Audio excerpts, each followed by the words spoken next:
Ano ba nasa table? Ayun table. Actually, yung muna kailangan pang ipin. So, prepare your forceps. Yung scissor dapat pointed. Wala bang hindi makanto to? Mama. Ay, Froggy. Patayin niyo muna electric fan. Babawa dito naman eh. Yan. Tandaan mo yun, Miss Romero, kasi pag ano. So, we have the external anatomy of the frog. So, definitely, this is a female. So, paano natin nalaman na? Walang pototol. Wala na ako po. Babae din eh. Hindi pala ka mo. Abot ko na lang. Hindi. Ayaw hawakan. Babae din. Pahin mo naman ng babae. Paano malalaman na lalaki, ma'am? Yung darker part sa ilalim, yung glands niya. Pag light yung sa ilalim. Paano mo nalaman na? Sa ilalim yung skin.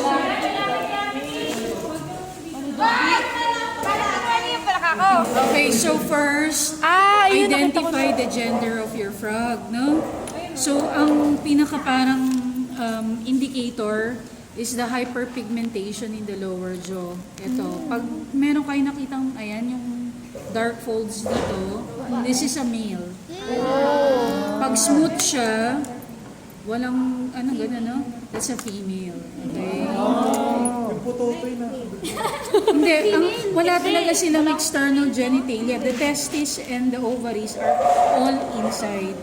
So, paano sila nag-sex? External fertilization.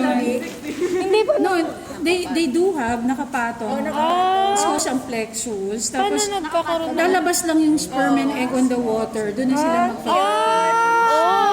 external Diba? Ito, di ka Although open-minded. they need stimulation, no? So next, no, aside from the hyperpigmentation here for the males, they have a thickened nuptial pad. May kalyo. Ayun, no? May parang palpas. Mga hardworking. Bakit? Siguro yan, no? Hindi kasi nakapatong sila Breadwinner. dun sa female.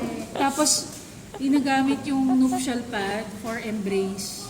Kailangan kasi ng stimulation ng girl para maglabas siya ng Yes, egg cuddle. cells, no? Nuptial pad. Nagkadala ka na, buntis ka na.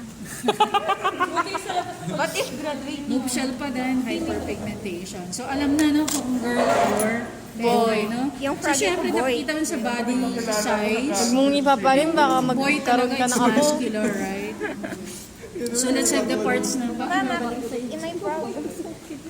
So, let's start with the, ano, you can open your frog atlas.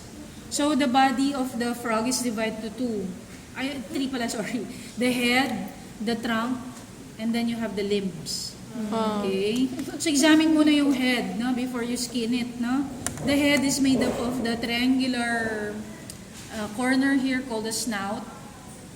Tapos yung merong, of course, no, na pair of openings called as external nares. Sa atin, we call it as nostrils.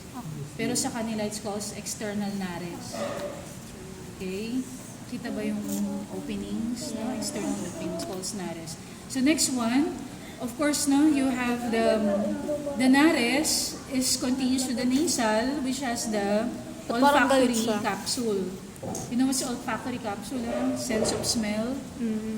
So sa mata naman, examine the eye. It's made up of three folds.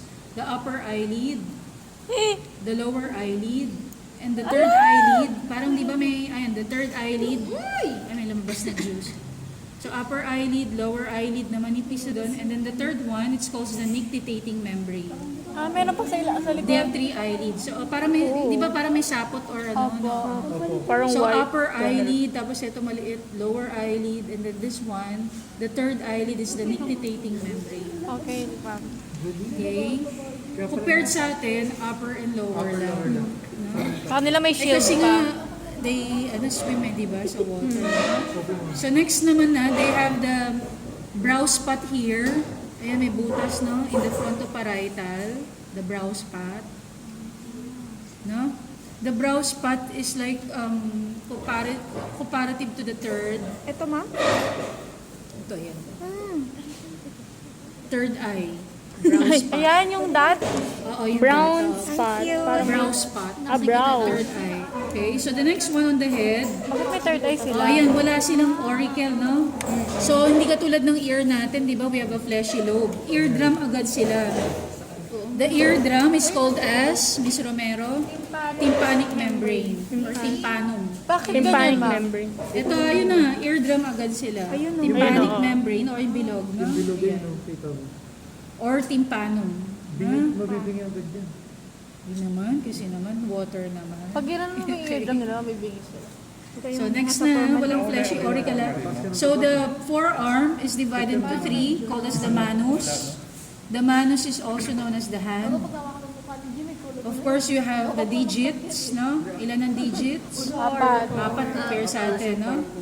So of course, you have the nuptial pads, no? Pero mas thickened sa boy, okay?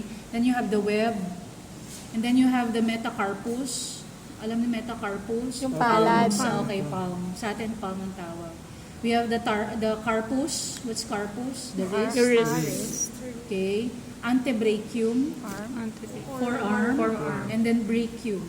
Yun. Yung upper arm. Brachium, antebrachium, carpus, metacarpus, May pasen dyan, ah. digits. Ando naman ho, ayun. Okay, gets? Ay, sa buong Babasa nun ha, kasi Buong sa palaka. exam ha. Ganyan din, ma'am. Identifying din, ma'am. Antebrachium, and then the brachium. Brachium. And Brachium, okay. So of course, we have the body is made up of the chest. Wala namang problema sa chest. And then you have the belly, no, or abdomen. But at the back, palpate mo, you have the humps. Walang tigas My mo. humps. My humps. Nakita ba? O sige, kapkape na yan. Matigas Ito, yan. yan yung humps. Kasi yun yung ilium, no? Ilium yun, di ba? Ilium ng pelvic girdle. Oh, ito oh. Okay. So next one. Matigas? So they only have one opening. Ba't ang tigas? May isang butas lang Humps sila. Uy, isa lang ang butas Pagkagalit. sila. Ihit, Tigas pupo, na lahat doon dumadaan. Egg cells, multiple passageway. It's called as the cloacal aperture or cloaca. Wait. cloacal up. Ayun po eh. Cloacal, nakita ba yung cloaca? Yun, ma'am. Anus or cloacal aperture or cloaca. Ano spelling nun, ma'am? C-L-O-A-C-A. Pero Cloaca. nandyan naman. Kuya, isa lang ang butas ha, para sa urine, sa stool, and gamit sa... Okay. So next one, we have the thigh. This one is called a shank. The shank is the leg. And then the pes is the foot. Pes. Pes. P-E-S, pes. Pes. Pes. Double S, ma'am, double S. Tarsus is ankle. No, Pes yung paa. PES lang. PES lang, test. Hindi, pre-halax naman is this one. Wait lang. Umakami na yung ano. Tanong ko kayo, ma'am. Kung possible ba mo sa kulog isa? Kung saan yan na? Ito ha, itong prehalo. Sa anit, basta may skin, no? Itong prehalo po. Pero hindi sa buhok. This one's the pre-halax, yung pinaka-inner digit. No? Ito. Itong ankle is the tarsus, okay? Tapos this one is the shank, and then this one is the thigh. Okay, so after examine yung mga parts, guys, after yung mga parts, so pwede ka na mag-skin. Lie yung frog on the supine position. This is prone. This is supine. Pag sa bed, Prone, diba? supine. Supine. Showing the ventral view. So next, lift mo yung belly skin. Then, Gugupitin. dito ka mag-start ng incision, no? Ayan. Okay. Make sure hindi natatamaan yung muscle. Kasi kapag tinamaan ng muscle, lagot ka sa practical, no? Game over na ma'am. Skin lang. So make a longitudinal section going to the chest. Pagdating sa chest, may tatamaan ka cutaneous pectoralis gamit ng scalpel. Ay, wala akong scalpel. Scalpel. Nurse, ang scalpel ko. Kasi scalpel.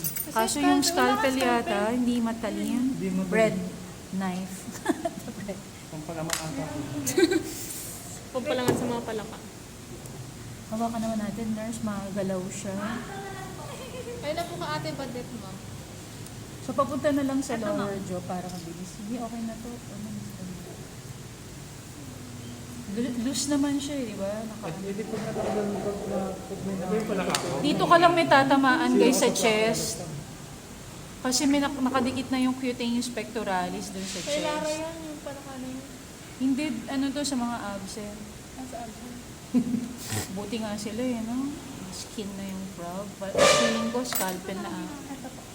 Makihiram na lang kayo pagdating dun sa chest. Nakadikit, di ba? Nakikita mo yung pumila. So dito, pagdating sa ano, so may mga nakadikit ma'am, fascia lang yun, no? Natanggalin niya na. Hindi, ang cut lagi sa skin, sa side ng skin. Tapos ano mo nga, ihawakan naman to. Nanginginig si ma'am.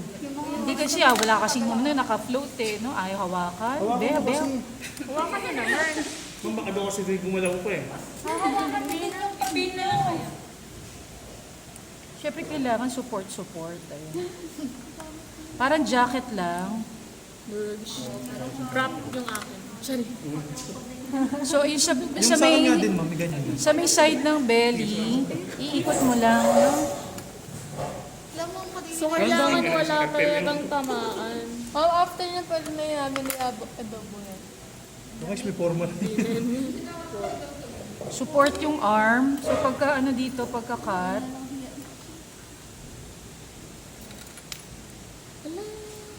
Tatanggalin. Lahat. oo, lahat walang balat dapat. Oo, Sanay na sanay muscular. siguro si ma'am mag-adobo. no? Alam mo, may Sa may, hindi, fascia lang yun, guys. Yung loose connective tissue. Tulungan na lang. O kailangan talaga kayo magtulungan. Tapos dito, ayan, iikot lang, yan, ikat. Support yung arm, so hatak parang jacket. Kasi kapag hindi mo yung sinuport yun, tanggal yung kamay.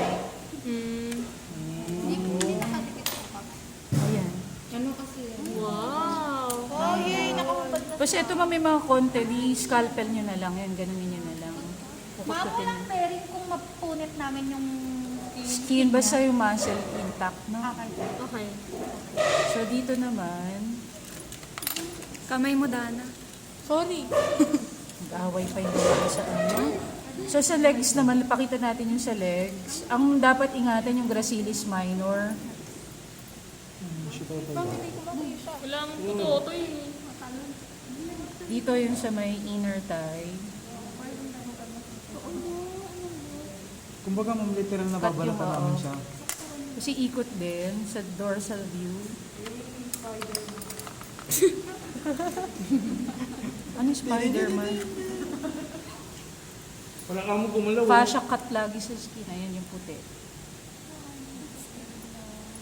Lagi kakat po yun. Sa sobrang dami ko ng frog Pati ako na ano. nanginginig sa'yo, ma'am. Hindi, pasmado na yung kamay ko, no? Sa formalin. Imagine nyo, 17 Support years lang ako po. nagdadissect. Ayun yung gracilis minor. Ayun. Ayun, nakadikit, di ba? Hindi mo pupulitin yun dahil Dahan-dahan mapupunit din. Gamit ng scissor. Siguro eto, kutkutin nyo na lang. O later na. Yung ma'am, ako na lang Ayun, yung ayun, mapugot ko. Tapos eto, support yung thigh. Hatak na lang. Ayun. Ayun. Parang Bilis na pala. pajama. Sige, ma'am. Dan. Madama yung pa. Andulas. Ayaw? Alam mo, ayaw. Ayaw matanggal yung medyas? Hindi. Ayan. Ayan. Okay na. Panis. Okay, kaya-kaya nang gawin. Ubadera yung wala ka. Tapos sa garbage bag kasi toxic yung mga formalin. Sige, start. Ate.